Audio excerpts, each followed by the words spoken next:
Living overseas has completely changed the way that I see the world, as can be expected. Some things I really love, some things I struggle with, and some things have just really made me rethink the way that I see life living in America and how our culture really just affects the way that we live and do things. So today I'm sharing 10 ways how living abroad has changed my perspective, the good and the challenging. So welcome back to my channel. I know this isn't the normal style videos that I have been doing. However, we've had a lot of sickness going around and have just kind of been stuck inside the house and had to cancel a lot of plans recently. It's just left a lot of time for me to think about life here and just how this past 7 months living here has really changed my perspective. And so I wanted to share those things with you guys today. So number one is just our relationship with time. So in the US, life is just very structured. We're very future focused. We're always planning for the next thing. And we often measure our days based on how productive we are. And that's not necessarily a bad thing, but here life is definitely more focused in the present. People live more in the day-to-day here. Life is more flexible. I often see people walking down the streets with like a few eggs in their hand, and when I go out to buy my eggs, I'm buying a multiple dozen at a time, as opposed to people here that buy things just for what they need that day to cook. I'm not really sure if that is a cultural norm of just living day-to-day, or if that's a financial thing where people just don't have the money to purchase food in advance for your week and they just kind of purchase what they need for that day. Many of our friends in the States would plan things months in advance when we would ask people to get together for things, whereas here it's not uncommon for people to wait until the last minute to plan things. Even planning things same day, we will often ask people to join us for dinner and it will be that exact same day. So that is just a lot more common here. At first, this is definitely a little bit hard to adjust to, especially in regards to like productivity and how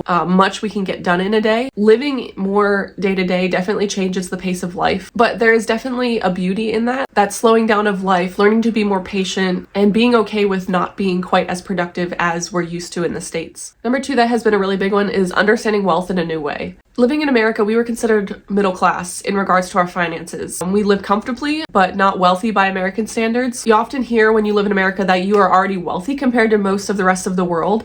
And I think we recognize that to be true, but we never actually feel that or realize that until we move outside of the US and what we're comfortable with. But living abroad, I definitely feel that more now. So seeing people live with much less than what we consider normal in the US has definitely changed my perspective on finances and our financial position. It made me recognize how much we have and how truly blessed and privileged we are to have the resources that we do growing up in America. I remember when we first arrived here and feeling almost bad for being American and people recognizing that I was American and thinking that I had a lot of money and almost feeling bad about the fact that I was American.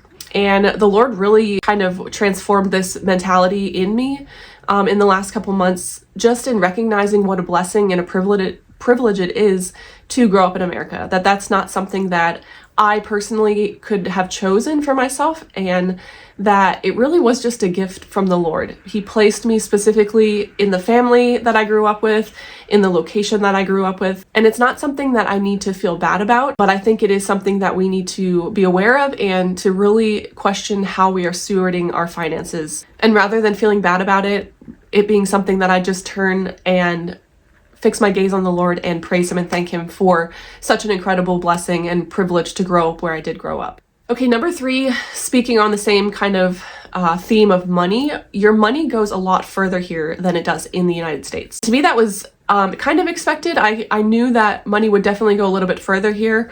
I wasn't sure in what ways. However, rent, groceries, transportation, all of these things are significantly less than they would be in the United States. Things that we would consider luxuries back in the United States, like eating out regularly, hiring help in your house, like having somebody to come in and clean, these things are definitely a lot more accessible here. It's made me think a lot about our cost of living and how different economies work. And it's also made me realize how financial success looks very different in different parts of the world. But to me, the way that we steward our money before God, whether we're in the United States or we're in another foreign country, does not change. We are still accountable for how we use our money. We still want to be good stewards of the money that is ultimately the Lord's. So number four is eating more seasonal foods.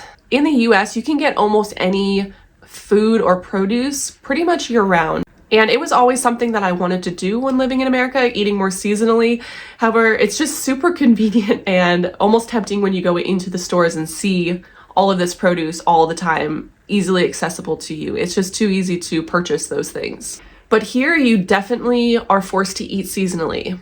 Strawberries, those are things that you get only in the summer. If you want tomatoes, you can get tomatoes throughout the year. However, they do become a lot more expensive and they just don't taste quite as good. It's very true that when you eat seasonally, things just taste better. You can tell that the nutrition content of those foods is so much higher when eaten in season. At first, this felt very limiting to me, but now I absolutely love it. It's made me try new foods that I haven't tried before. We have become a family that loves persimmons, which are much more available here during the later times of the fall.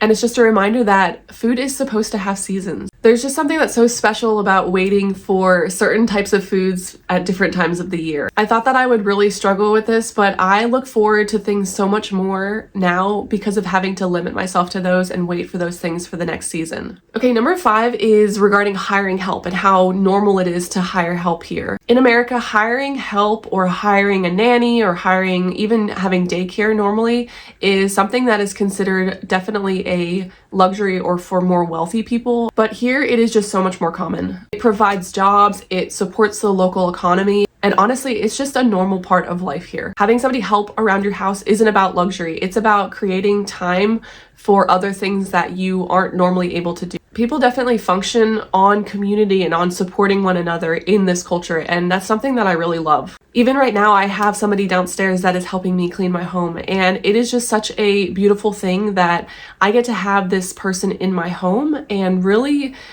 just to have an opportunity to get to know them and really love on them in a unique way. And it's also allowing me an opportunity to make these types of videos where I have time to sit down and talk to you guys about these topics. So I am super grateful for that. Okay, number 6 is taking a taxi everywhere. Back in the US, I used to drive everywhere. I mean, most families own 2 cars back in the United States, and driving something like an Uber or a taxi is pretty expensive. Taxis are just much more common here. I would say they're still kind of considered a luxury, but they are much more affordable. And then you also have just your basic public transportation of a bus here that makes things very affordable. A taxi ride on average probably costs us about 200 som, which is equivalent to about $3 in the US. And then taking a bus here is only, I think it's 20 som, which is just pennies. But on the other hand, I do really miss the independence of just being able to jump in my car and drive wherever I need to. Having to make multiple stops here or multiple errands is definitely hard because you're having to hire multiple taxis and you don't have a space to like leave your groceries if you need to go somewhere else. So that definitely makes things a little bit more challenging. Plus then you also have the added communication barrier if you're having to communicate with your taxi driver. Thankfully we have translation apps, but it definitely has this like mental barrier when utilizing the taxi systems here. And parking is just awful. Parking is awful, so having a taxi just kind of does away with having to find parking. Okay, number 7 is needing to learn a language. So speaking of language barriers, wow, learning a new language as an adult is so humbling. When you live in the place that is your native language, you don't really ever think about communication.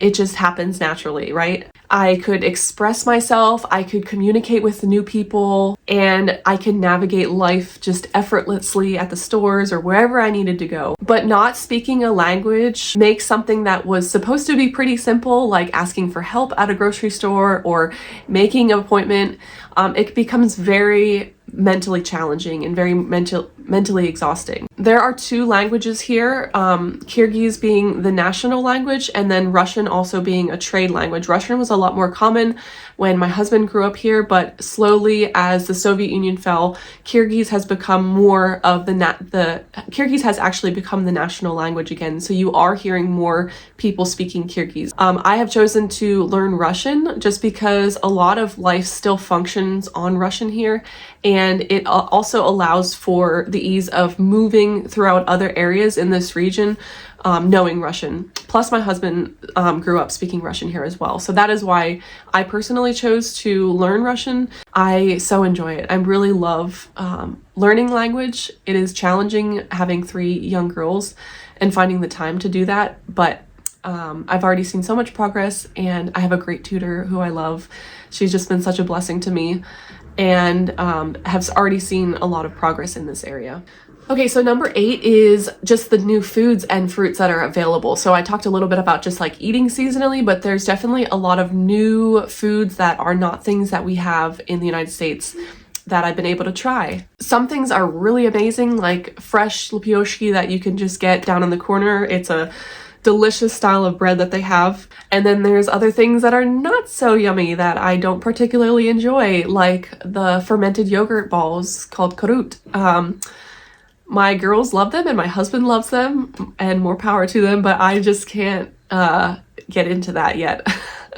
Maybe I'll have to give it another try in the future, but right now I'm just not really enjoying that. But I would definitely say this is one of the best parts about living in a new culture, is getting to try all the new flavors and smell all the new smells of the local cuisine. My favorite local cuisine, I would say here, is either Monty, which is like a big dumpling that has either like potatoes or meat. My favorite is when they put pumpkin and meat in it. And then they do lots of just fresh vegetables and salads that are also really delicious. Like any culture, food is a huge part of that culture, and just getting to try all those new foods has been such a fun thing for all of us and for our family. Number 9 is having less waste. So one thing that stands out to me is just how little waste there is here. Things are often repaired instead of replaced. There's a lot less plastic packaging. You can get a lot more things in jars here in the local store, and then reutilize those jars when you need to for canning purposes or just storing your food in. I think it's often a lot easier in the US to just buy things new. We also have a lot of thrift stores in the US, which you don't have access to here, which I miss so much. I'm so excited to go back to the thrift stores, but you just don't have access to those kinds of things here. So you utilize things more, you hold on to things more.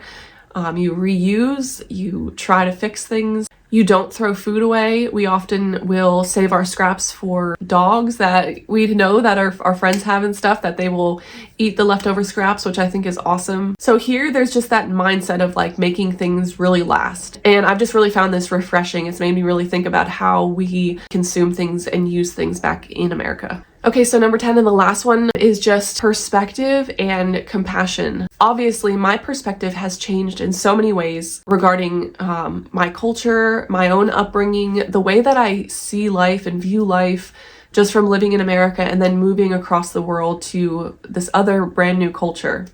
It makes me really wonder what life is like in other cultures that are even more different than this culture. I think there's just something so beautiful about how God designs each culture and how we each can reflect God in such a unique way. One of the biggest things I think for perspective for me is thinking about people that are not native to America that I used to see. We lived in Austin, which was a very culturally diverse place. So there were definitely a lot of different cultures that I was able to interact with and see while living there.